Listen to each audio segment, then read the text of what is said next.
अशोक गहलोत बहुत senior leader विधायकों है, की वो ब्यूरोक्रेसी की। पॉपुलर भी होंगे। योगी की पॉपुलैरिटी अलग डायमेंशन की है सर। योगी की पॉपुलैरिटी में दो चीजें हैं। योगी की पॉपुलैरिटी के साथ वो हिंदू ध्रुवीकरण भी जुड़ा हुआ है। सब कुछ, मैं वही सारी चीजें, लॉ एंड ऑर्डर, बुलडोजर, सब मिला के ध्रुवीकरण भी जुड़ा हुआ है। वो एक अलग लीग की पॉपुलैरिटी है, ये तो मानना पड़ेगा। नहीं है, लेकिन उसमें फिर कास्ट कॉम्बिनेशन की समस्या भी आती है। यही तो चुनौती है इनकी, उसमें कि वो जो भगवा भारी रहे बस हमेशा। उसमें जो पीडीए है वो भी तो है।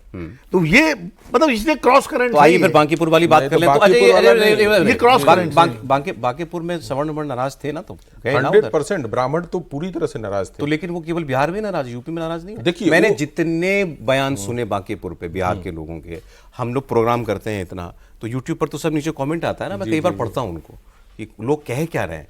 UGC UGC UGC UGC UGC UGC, NEET नहीं बोलता है इतना कोई, सब यूजीसी।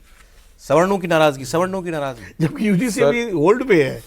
यूजीसी रुक गया है, अभी होल्ड पे है। वो नियम जो थे बने थे रुक गए वो। हाँ, लेकिन उसमें दिक्कत क्या हुई है इन लोगों की तरफ से कि क्लैरिफिकेशन उस लेवल से आना चाहिए था ना जहां से ये समस्या आई। सरकार से आया ही नहीं, कुछ नहीं आया, तो कोर्ट लोगों के ने मन कर में वो दिया। नाराजगी तो वो है। नाराजगी तो वो है। नाराजगी वो तो यूपी कहते हैं में क्यों सुप्रीम कोर्ट ने होल्ड किया हुआ है। सौरव जी जो बाकी आया, आप देखिए कि जंतर मंतर के बाद बड़ी विद्रोह हुए, बहुत सारे शहरों में आप देखे होंगे आगजनी हुई, हिंसा हुई, प्रदर्शन हुए, उसमें बिहार पहला था।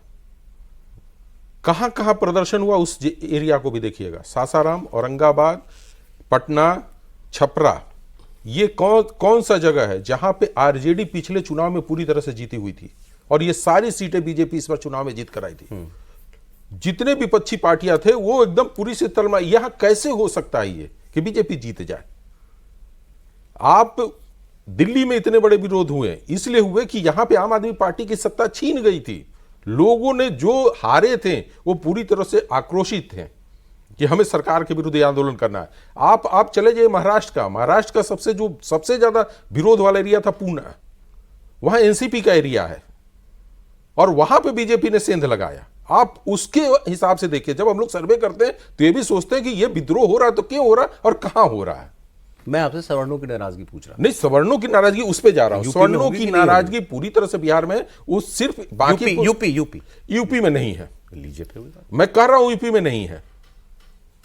वहां पे सम्राट चौधरी एक ऐसे चेहरे हैं जिसको लेकर राजपूत नाराज है, और राजन तिवारी का जो मर्डर है उसको लेकर ब्राह्मण नाराज है। भरत तिवारी को मर्डर के बाद वो ब्राह्मण नाराज है।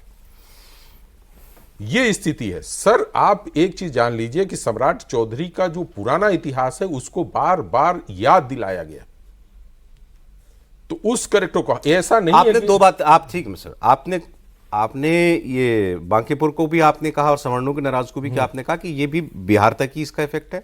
दिल्ली के प्रदर्शन पर भी आप कह रहे हैं कि ये ज्यादातर जो है पॉलिटिकली मोटिवेटेड लोगों के द्वारा किया गया, उनके जोर से जो आपको विरोध दिखा वो दिखा, और इसका असर भी जो है दिल्ली तक या कुछ एक राज्यों में जो हमेशा आंदोलन अपने जगह पे ही असर डालता है। इसका दिल्ली जंतर मंतर का कोई असर यूपी में नहीं है। यूपी में नहीं है सर। आप सहमत हैं इस बात से?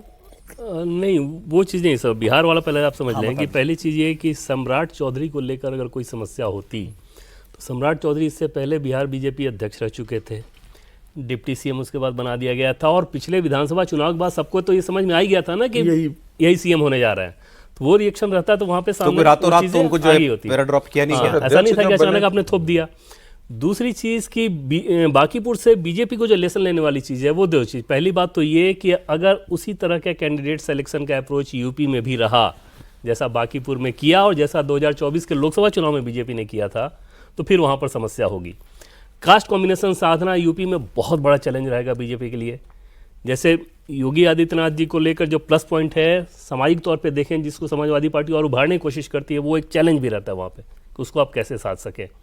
और तीसरा जो सबसे बड़ा टास्क मुझे लगता है बीजेपी के लिहाज से है कि बांकीपुर में उनके पूरे सिस्टम की सौरभार इस रूप में थी कि चुनाव से पहले तो छोड़िए, चुनाव के बाद भी जिस लेवल पे, बड़े बड़े लेवल पे भी हमने पूछा कि क्या है, तो वो लोग कहते थे कि पिछली बार हमें 63-64% वोट आया था, इस बार इरोजन है, थोड़ा कमी आ रही है, लेकिन 50% के आसपास तो अभी हम आ रहे हैं, जिसको हम लोगों ने रिपोर्ट भी किया था कि भाई बीजेपी मान के चल रही है कि 50% वोट आ रहा है, और आपको आ रहा है 33-34%। और वोटिंग के बाद का आपका ये फीडबैक है। मतलब क्या कि आपका पूरा सिस्टम चरमरा के रह गया। तो वो लेसन बड़ा रहेगा। जंतर मंतर के हिसाब से अगर आप देखें तो उत्तर प्रदेश के चुनाव में जंतर मंतर की बात का दूर दूर तक जंतर मंतर मतलब युवा वोटर, नहीं तो युवा वोटर जंतर मंतर प्रोटेस्ट को आप ये क्यों समझ रहे हैं कि सब सारे युवाओं की नाराजगी, वो एक इशू था, उस इशू को यहाँ पर पॉलिटिकली मोटिवेटेड लोगों ने बहुत अच्छे तरीके से ऑर्केस्ट्रा बना के उसका डेमोन्स्ट्रेशन किया और घरों में बैठे युवक उससे कनेक्ट हुए। बीजेपी की हार वहां पे फिर आ जाती है कि वो कम्युनिकेशन सिस्टम आपका होना चाहिए था कि आप रियल पिक्चर रख सकें। ठीक है, वो एक पीरियोडिक मामला था, एक समय तक रहा, एक समय तक रहा। आपको तो- अगर फिर उसी तरह का कम्युनिकेशन में अगर आपको दिक्कत होगी तो इशू तो आपके पास आएंगे। जैसे इथेनॉल तो अभी आता हुआ दिख रहा है, और अभी आप सरकार के हिसाब से देखें तो अभी भी E20 पे सरकार के हिसाब से क्लैरिफिकेशन वाला मैसेज है ही नहीं। ये मैसेज ड्रॉ कर, ये इन्फ्रेंस ड्रॉ करना दिल्ली के जंतर मंतर प्रोटेस्ट से कि यूथ नाराज हो गया बाय एंड लार्ज सरकार से या बीजेपी से, वो गलत है। बिल्कुल नहीं सौरभ, ये जंतर मंतर के यूथ वाले मैसेज से ज्यादा बड़ा मैसेज एथेनॉल का है, क्योंकि एथेनॉल से हर घर प्रभावित है और सीधे सीधे वो आपकी जेब पर असर डालता है। फिर मैं पूछता हूँ, उसका योगी जी से क्या लेना देना? मोदी से तो लेना देना हो सकता है, योगी से क्या लेना योगी देना? जी से लेना नहीं होता है, लेकिन क्या होता है जब विंडो मिलती है ना आपको अपना गुस्सा निकालने की, तो ग्राम प्रधानी के चुनाव में भी निकाल देता है आदमी। ये मैं आपको लोग मिलते हैं सीरियसली बताइए जो कहते हो कि भाई मैं बहुत परेशान हूँ इससे?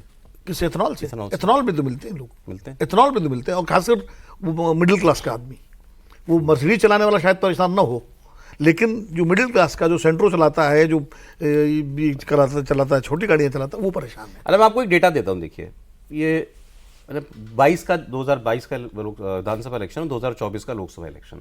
22 में बीजेपी रिपीट हुई तो वो योगी जी का, मोदी योगी दोनों का वोट था। 17 केवल मोदी या बीजेपी 17 तो मोदी जी का वोट था, योगी जी तो पिक्चर में नहीं थे। ये 22 का दोनों का वोट, ठीक है। और 24 बीजेपी को जब सबसे बड़ा डेंट पड़ा आज तक का, वो वाला। अब मैं एक ही डेटा दूंगा आपको, बाकी जाति वार सब कुछ निकाला 19 था। क्यों भूल गए? हाँ, 19 में तो मोदी जी का, योगी जी का था लोकसभा। मैंने इसलिए कि भाई एक जिसमें हम योगी जी की बात कर सकें और दूसरा जिसमें झटका लगाओ उसकी बात कर सकें, इसलिए दो रेफरेंस पॉइंट लिए हैं। केवल एक डेटा दे रहा हूं आपको, 2022 के इलेक्शन में बीजेपी को कुल वोट पड़ा था 41.29%, इतना ही करीब होगा, आप बताएंगे, ठीक है। और इसका अगर जाति, मैं धर्म के हिसाब से वोट मैंने पूछा, कितने हिंदुओं ने वोट दिया, क्योंकि हम बात कर रहे हैं ना बीजेपी को चाहिए वो हिंदू कंसोलिडेशन। 54% हिंदू वोट मिला बीजेपी को 2022 में, 54%। अब आप इमेजिन कीजिए 2024 में कितना मिला होगा, जब इतना ग्राफ डाउन हो गया बीजेपी का। 62 लोकसभा सीटों से कितने पे आ गई सर? 33 पे आ गई, 33 पे आ गई। तो 2024 के इलेक्शन में ओवरऑल वोट जो था बीजेपी का, वो कमोबेश जो है वो उतना ही था, 41.67% के करीब था। कितना हिंदू वोट था ये? 53 से 54%, सेम। हिंदू वोट में कोई कमी नहीं आई 2022 में और 2024 के अंदर। ये क्या बताता है? जैसे तो भाई- विनोद जी ने बोला कि भाई लोग बार बार चंदा चोरी की बात करेंगे, उसमें घेरने की सरकार की बात करेंगे। तो जब 24 पूरा आप कहते हैं कि जाति पे चला गया था इलेक्शन, तब भी ये योगी आदित्यनाथ यही हैं, उनको वो क्या बोल सकते हैं शेर के रूप में दिखा सकते हैं, उनकी भाषा हो सकती है और उसको यूज भी करेंगे। लाखों आतंकवादी होने के बाद भी उनका मजहब बदनाम नहीं हुआ। एक मंदिर में चोरी क्या हो गई, तुम्हारी आस्था ही समाप्त हो गई। वो हिंदुओं से प्रश्न कर सकते हैं, वो चूंकि बार बार उस मदरसे की बात कर रहे हैं, उस धार्मिक स्तरों की बात कर रहे हैं, उसको उभार लाने के लिए कहेंगे कि भैया इतने लोगों ने किया तो आज भी उसके प्रति उनकी आस्था है। एक मंदिर के चोरी के चलते तुम्हारी हिंदू की आस्था समाप्त हो गई। हिंदुत्व आस्था को समाप्त नहीं हो सकता। एक चीज जान लीजिए, एक चोरी का ये पहला कांड नहीं है जो कि भारत में पहली बार ऐसा हुआ है कि मंदिर में चोरी हुआ। और उठा भी कौन रहा है? वो उठा रहे हैं जिनका उस मंदिर से कभी भी नहीं था आस्था, और न कभी वो उसके लिए समर्पित थे। लेकिन आज जिस तरीके से उनको लगता है कि राजनीतिक लाभ मिलेगा और उसके पीछे पूरी तरह से खड़ी दिख रहे हैं। आज भी आप